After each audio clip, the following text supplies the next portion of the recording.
The first time I realized something was wrong, it was 3:18 a.m., and my neighbor was standing in my driveway, not walking past, not getting into her car, just standing there, perfectly still. I saw her through the bedroom window because I couldn't sleep. The house was quiet, the kind of quiet that makes every sound feel too loud. I pulled the curtain back just enough to peek out, and there she was, under the streetlight, barefoot, in a robe, holding her phone up, pointed at my house. I ducked back so fast my heart slammed into my ribs. Maybe she's on a call, I told myself. Maybe she's recording something else. I waited a full minute before looking again. She hadn't moved. Same spot, same angle. Phone still raised. That's when my phone buzzed. A notification from my security app. Motion detected. Front yard. My stomach dropped. I opened the live feed, and there she was. Crystal clear. My neighbor, Elaine, zooming in on my front door. I whispered, "What the hell?" I lived alone. Had for 2 years. Quiet street, decent neighborhood. Elaine moved in across from me about 6 months earlier. Late 40s. Friendly in that overly attentive way. Always smiling. Always asking questions. Too many questions. Did I work from home? What time I usually left? If I had family nearby? Why my ex stopped coming around? At first, I thought she was lonely. Then I thought she was nosy. Then, after that night, I started thinking something else. Because the next morning, when I stepped outside to grab my mail, she was already there, smiling. "Rough night?" she asked casually. My blood ran cold. "What do you mean?" I said. She gestured vaguely. "Lights were on pretty late." I forced a laugh. "Yeah, insomnia." She nodded like she was filing that information away. "Oh," she said. "That happens to you a lot." Not a question, a statement. I watched her walk back to her house, robe swaying, phone tucked under her arm. And for the first time since I moved in, I locked my door in broad daylight. Over the next week, the coincidences stacked up. Every time I left for work, she was outside. Every time I came home, her curtains shifted. Packages arrived already opened. "Must have been the wind," she said. Once, I caught her kneeling near my trash cans. "I thought I dropped something," she explained. I stopped sleeping. I started checking locks twice, then 3 times. Then I bought a camera for the backyard. That night, I finally admitted it out loud. "I think my neighbor's watching me." My friend laughed. "You're spiraling." I wanted to believe her. Until the next alert came in. Motion detected. Back door. I opened the feed. Elaine was there. This time without her phone. This time with a notebook. And that's when I realized, whatever she was doing, it wasn't curiosity. And it wasn't harmless. I didn't sleep at all that night. I sat on my couch with every light on. Phone in. My hand refreshing the camera feed every few minutes like it might suddenly explain itself. By morning, Elaine was gone from my backyard. No footprints, no sign she'd been there, just my gate slightly ajar. I called in sick to work for the first time in 3 years. At 9:12 a.m., there was a knock on my door. 3 short taps. I didn't answer. Then her voice floated through the wood, cheerful and calm. "Hey, I made too much banana bread. Thought you might want some." I stood there frozen, staring at the door like it might open on its own. "I know you're home," she added lightly. "Your car's here." My hands were shaking as I cracked the door just enough to see her. Elaine stood there smiling, holding a plate wrapped in foil. She looked normal, clean clothes, hair brushed, no notebook, no robe, like the version of her everyone else saw. "Did you sleep okay?" she asked. My stomach flipped. "Why wouldn't I?" She tilted her head. "You just seemed restless lately." I took the plate without thanking her and closed the door. Through the peephole, I watched her stand there for a second longer than necessary, then slowly turn and walk back across the street. The banana bread went straight into the trash. That afternoon, I decided to do something I'd been avoiding. I looked her up. Elaine Hart, age 47. No social media, no LinkedIn, no trace of a job. Just a public address record showing she'd moved 3 times in 5 years. Always the same pattern. Quiet streets, single neighbors, short stays. That's when I noticed something else. She lived in my house's previous owner's neighborhood. Not the same house, the same block. My chest tightened. I dug deeper. Old community posts, archived neighborhood forums. Then I found it. A thread from 4 years ago. "Has anyone else had issues with Elaine Hart?" My heart pounded as I read. One post said she kept notes about people's schedules. Another mentioned her taking photos for safety reasons. One comment stopped me cold. She told police she was collecting evidence. Evidence of what? I refreshed the page. The final update read, Elaine moved away shortly after the investigation was closed. No explanation. No outcome. Just gone. I sat back, heart racing. That evening, as I pulled into my driveway, I saw her standing at the edge of her lawn, watching me. She waved. I forced a smile. You look tired, she said as I got out of the car. I had a long day, I replied. She nodded slowly. That makes sense. Why? I asked. She smiled wider. Because you've been very busy lately. My phone buzzed in my pocket. A new alert. Motion detected. Inside garage. I froze. Elaine followed my gaze. Her smile didn't fade. And that's when I realized something terrifying. She knew about the cameras. I didn't run. I don't know why. But something in her expression told me not to. I forced my face to stay neutral. Inside the garage? I said, pretending to scroll my phone. Probably a glitch. Elaine tilted her head, watching me too closely. Those systems can be unreliable if you don't calibrate them properly. My heart slammed. How would you know that? I asked. She smiled, thin and patient. I had one once. For peace of mind. I nodded like that made sense. Then I turned and walked toward my garage, every step feeling like I was walking into a trap. Inside, nothing looked disturbed.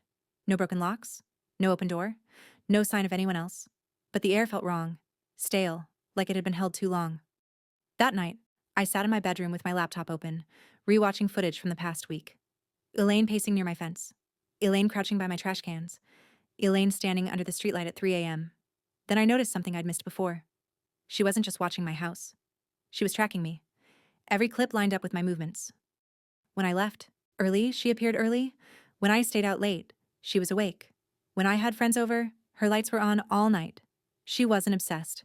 She was documenting. At 1:37 a.m., my phone buzzed. A message from an unknown number.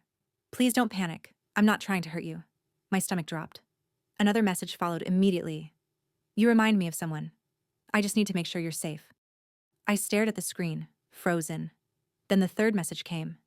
If you knew what I knew, you'd understand why I'm watching. I didn't reply. Instead, I called the non-emergency police line. The officer was polite, but unconcerned. Has she threatened you? No, I said.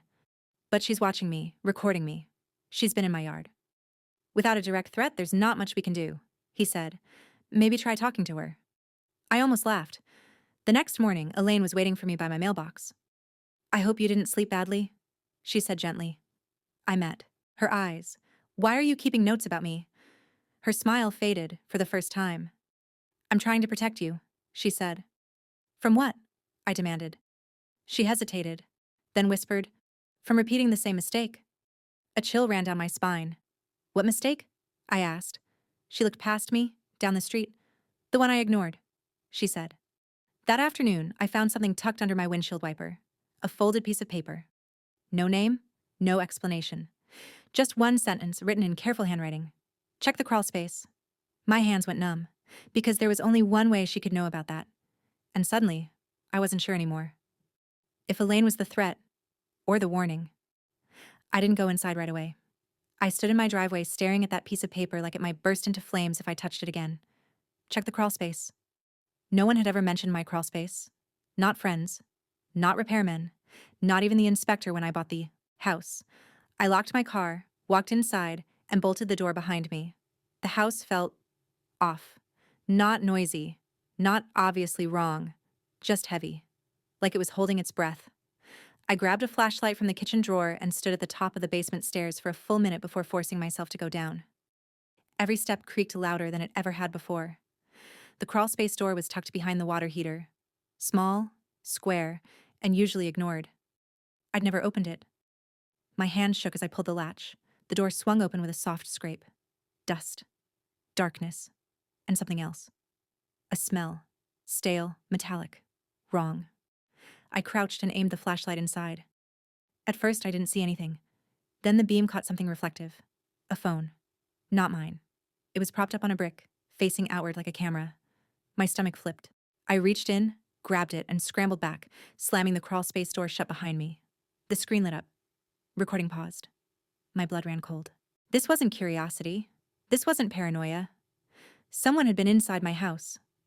I backed up against the wall, breathing fast, and scrolled through the phone. Video after video. Me coming home. Me leaving for work. Me sleeping on the couch one night when I couldn't sleep. Then I saw the timestamps. Most of them were recent, but some were months old. Before Elaine ever moved in. I dropped the phone like it burned. My first instinct was to call the police, but something stopped me. The phone buzzed. An incoming call. From Elaine. I stared at it, then answered. "You found it?" she said softly. My voice came out shaky. "How did you know?" There was a pause. "Because I've seen that setup before," she replied. "In my old house." My chest tightened. "What are you talking about?" "I wasn't watching you," she said. "I was watching patterns." "What patterns?" I whispered. "The same signs I ignored once," she said, "and paid for." My hands were numb. "Who did this?" She hesitated, then said the words that made my knees buckle. "The man who lived there before you." I slid down the wall and sat on the floor. "He didn't just leave," Elaine continued. "He was arrested. Quietly. No trial anyone remembers." "For what?" I asked. Her voice dropped. "For recording women. For years. From inside their own homes." My throat closed. "I noticed the signs with you," she said. "The camera blind spots, the timing, the crawl space access. I tried to warn you without scaring you." "You terrified me," I said. "I know," she replied. "I'm sorry. I didn't know how else to stop it." My phone buzzed again. This time, it wasn't Elaine. It was a notification. "New device connected to your Wi-Fi." I stared at the screen. Because whatever I just found, it wasn't finished. I didn't move. I just stared at the notification like my phone had turned into something dangerous. "New device. Connected to your Wi-Fi." My heart was beating so hard it made my ears ring. "That's not possible," I whispered. I just pulled the phone out of the crawl space. Elaine's voice came through the speaker, steady but urgent. "Then there's another one." My stomach dropped. "Leave the house," she said. "Now. Take nothing." I didn't argue. I grabbed my keys, shoved my feet into shoes, and ran out the front door without even turning off the lights. Elaine was already outside, standing at the edge of her driveway, phone in hand. "Get in your car," she said. "Don't look back." As I pulled away, my phone buzzed again. Another alert. Camera offline. Crawl space.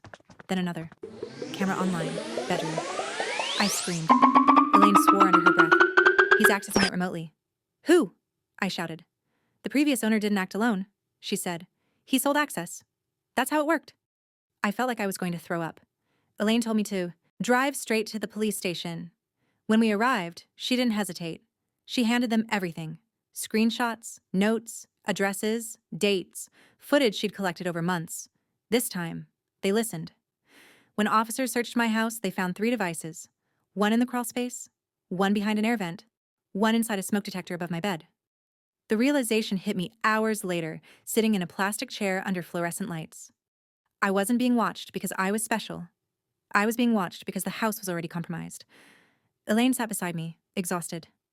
"I lived in one of his other houses," she said quietly. I didn't know until it was too late. By the time the police came, the devices were gone. "So you moved," I said. She nodded. And when I saw the same signs again, I couldn't ignore them. I thought about all the nights I'd felt uneasy for no reason, all the moments I thought I was imagining things. "You saved me," I said. She shook her head. "I scared you." "You warned me," I replied. "There's a difference. I didn't go back to that house. The investigation is still ongoing. The landlord is being questioned. My old address is now taped off more often than not." Elaine moved again last week. Before she left, she gave me her notebook. Inside were dates, times, patterns, proof. On the last page, she'd written one sentence. "Trust your fear when it's quiet." I don't think my neighbor was obsessed with me anymore. I think she was the only one paying attention. And if she hadn't been, I don't want to think about how long it would have taken me to find out what was really happening.